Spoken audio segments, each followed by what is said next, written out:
Hit TV ప్రేక్షకులకు స్వాగతం. ఈరోజు ధర్మ సందేహము. మనకి దేవాలయాల్లో వస్త్రాలు వేలం వేస్తూ ఉంటారు. సాధారణంగా ఈ అమ్మవారికి కట్టించేటువంటి చీరలు ఉంటాయి కదా! వాటిని వేలం వేస్తుంటారు. అటువంటి చీరలు మనము కొనుక్కోవచ్చా? ఒకటి. 2 మనమే అమ్మవారికి చీర కట్టిస్తుంటాము.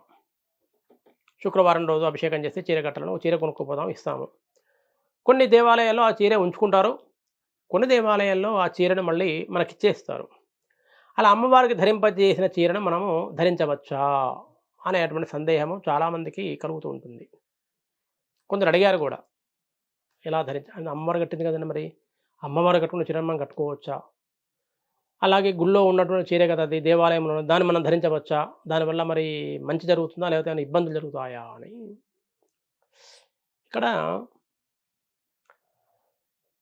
మనము ప్రసాదం స్వీకరిస్తున్నాము.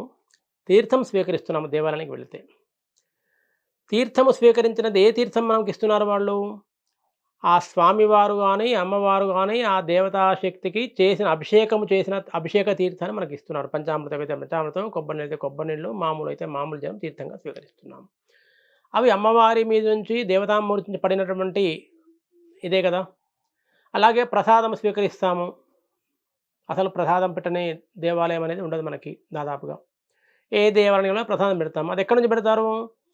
ముందు ఏదో వంటశాలలో తయారు చేసి, తర్వాత ఆ స్వామివారి దగ్గర తీసుకొనొచ్చేసి స్వామివారికి పట్టుకొనొచ్చి, అక్కడ ఉండేటువంటి ఆ దేవతాశక్తికి నివేదన చేసిన తర్వాత దాన్ని భక్తులకి ప్రసాదంగా పెడుతున్నారు. నివేదన చేశారు అంటే అది ఆ దేవతాశక్తి, ఆ అమ్మవారు గానీ, అయ్యవారు గానీ ఎవరైతే వారు స్వీకరించినారు అనేటువంటి విశ్వాసమే కదా! వారు స్వీకరించిన దాన్నే మనం ప్రసాదంగా స్వీకరిస్తున్నాం కదా! అటువంటప్పుడు మరి ఇలా అమ్మవారికి ధరింపజేసిన చీరలు కట్టుకోవచ్చా? బ్రహ్మాండంగా కట్టుకోవచ్చు. అది ప్రసాదము. అమ్మవారి ప్రసాదం అది. అంటే అమ్మవారి మీద ఒక రోజు లేదా ఒక వారం రోజులు, అంటే కొన్ని చోట్ల వారానికోసారి చీర మార్చే అటువంటి అలవాటు, అభిషేకం చేసినప్పుడు మాత్రమే మారుస్తారు. వారం రోజుల పాటు అమ్మవారి మీద ధరింపజేయబడిన చీరే మనము ధరించడము. ఈ వారం రోజుల పాటు లేదా ఒక రోజు పాటు అమ్మవారికి జరిగినటువంటి అన్ని పూజలు, అష్టోత్తరాలు, అర్చనలు, అభిషేకాలు ఏదైతే ఉంటాయో, ఈ అన్ని రకాల ఆరాధనకు సంబంధించినటువంటి పవర్ అనేది ఆ చీర మీద ఉంటుంది. అటువంటి దాన్ని మనం ధరిస్తున్నాము అంటే మనకి శుభమే కలుగుతుంది, మంచి జరుగుతుంది. కానీ అలా అని అటువంటి అమ్మవారి దగ్గర తెచ్చుకున్నటువంటి చీరలు ఏవున్నాయో వాటిని ధరించేటప్పుడు జాగ్రత్తగా కాని ప్రదేశాలకు వెళ్ళినప్పుడు ధరించకుండా ఉండడం మంచిది. అంటే ఏదైనా అపరిశుభ్రత, అశుచి జరిగి ఉండే ప్రదేశాలకు వెళ్ళినప్పుడు అటువంటివి ధరించకుండా, ఇంట్లో ఉన్నప్పుడు లేదా ఏదైనా మళ్ళీ దేవాలయానికి వెళ్ళినప్పుడు, మంచి కార్యాలకు వెళ్ళినప్పుడు ధరించడం అనేది మంచిది. లేదా ఇంట్లో ధరించుకోవచ్చు. కానీ ఎందుకంటే అది ఒక శుభకార్యంలో ఒక అమ్మవారి దగ్గర ధరింపజేసిన చీర కాబట్టి దాన్ని మనము ఈ అశుభ కార్యాలకు వెళ్ళినప్పుడు ధరించకుండా ఉండడం అనేది శ్రేయస్కరము అనేటువంటిది. ఆ విధంగా ఇంకొక విషయం చెప్పాలి. చీర విషయం వచ్చింది కాబట్టి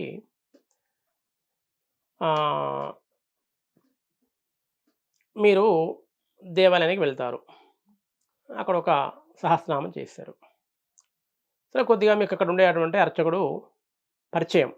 ఏం చేస్తారు ఆయన? సహస్రనామం తర్వాత మీరిచ్చిన ఆ కొబ్బరికాయనో, పళ్ళతో పాటుగా ఆ స్వామివారి మెడలో వేసిన మాల ఉంటుందే, ఆ మాలను తీసి మీకు మెడలో వేస్తాడు. మీరు సంతోషంగా, అంటే ఒక్కోసారి ఆ శేషవస్త్రంని కండవలు కూడా తీసివేస్తారు. అలాగే స్వామివారి మెడలో మాలలుంటే తర్వాత నిర్మాల్యం కింద తీసేసే బదులు మన భక్తులకి, అంటే మీకు నాకు వెడుస్తారు. మనము సంతోషంగా ఆ మాలతోటి ఆ చేతిలో ఆ ప్రసాదము పళ్ళతోటి బయటకొచ్చేసి కారులో కూర్చున్న తర్వాత, లేదా టూ వీలర్ అయితే టూ వీలర్‌లో డిక్కీలో పెట్టుకున్న తర్వాత ఆ మాలను ఏం చేస్తామండి? కారుకు ముందు కడతాము. లేదు స్కూటర్‌కి ముందు తగిలిస్తాము. పెద్ద తప్పు. అలా చేయకూడదు. ఎందుకు? ఆ మాల ఎక్కడి నుంచొచ్చింది? స్వామివారి మెడలో ఉన్నది. ఒక 6 గంటలో, 5 గంటలో, 10 గంటలో ఉన్నది. అటువంటి స్వామివారి మెడలో అంతసేపు అలంకరించబడినటువంటి మాల ఏంటిది? అది స్వామివారి ప్రసాదం లేదా అమ్మవారి ప్రసాదం, భగవత్ ప్రసాదం.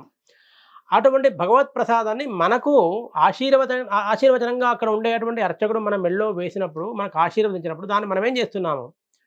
మన స్కూటర్కు కడుతున్నాము, లేదా మన కారుకు కడుతున్నాము, మన వాహనానికి. వాహనం అంటే మనము అధిరోహించేది వాహనము. గుర్రం ఎక్కితే గుర్రం వాహనము, ఏనుగైతే ఏనుగు వాహనము. ఏది ఎక్కితే అది వాహనము.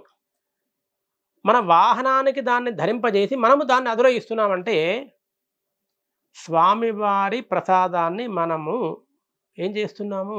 అవమానపరుస్తున్నాము, కించపరుస్తున్నాము. దానివల్ల ఏమవుతుంది? ఒక దోషం వస్తుంది. ఆ దోషం వల్ల తెలియని ఇబ్బంది కలుగుతుంది. అయ్యో నేనేం చేయలేదండి, నాకు ఈ కష్టం వచ్చింది, నాకు ఈ కారుకు దెబ్బ తగిలింది, లేకపోతే ఏదో యాక్సిడెంట్ అయింది, లేకపోతే ఇదేంది అదైంది. మనం ఏం చేయలేదు, ఎవరినేం అనలేదు, పల్లెత్తు మాట అనలేదు, ఎవరి మనసు నొప్పించలేదు. కానీ ఏం జరిగింది?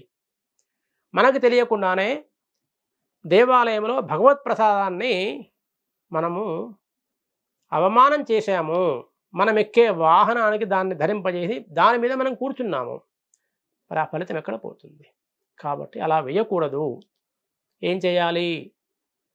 అలానే తీసుకొని ఆ కారులోనో స్కూటర్లోనో పెట్టుకొని ఇంటికి వెళ్ళి ఇంటికి గుమ్మానికి తగిలించడము, లేదా ఇంట్లో ఒక కిటికీ దగ్గర ఎక్కడో తగిలిచ్చేసి దాని వాసన మొత్తం సువాసన పోయిన తర్వాత అది ఎండిపోయే స్థితి వచ్చినప్పుడు అప్పుడు దాన్ని నిర్మాల్యంలో తీసివేయాలి.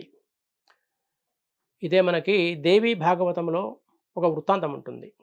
ఏది?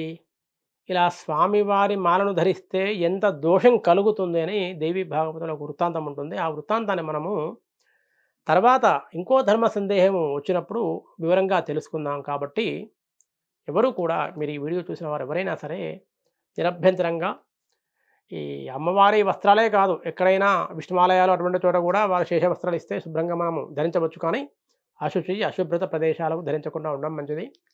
ఏదైనా హోమాలు యజ్ఞాలు చేసినప్పుడు, పూజలు చేసినప్పుడు ధరించుకోవడం శుభం.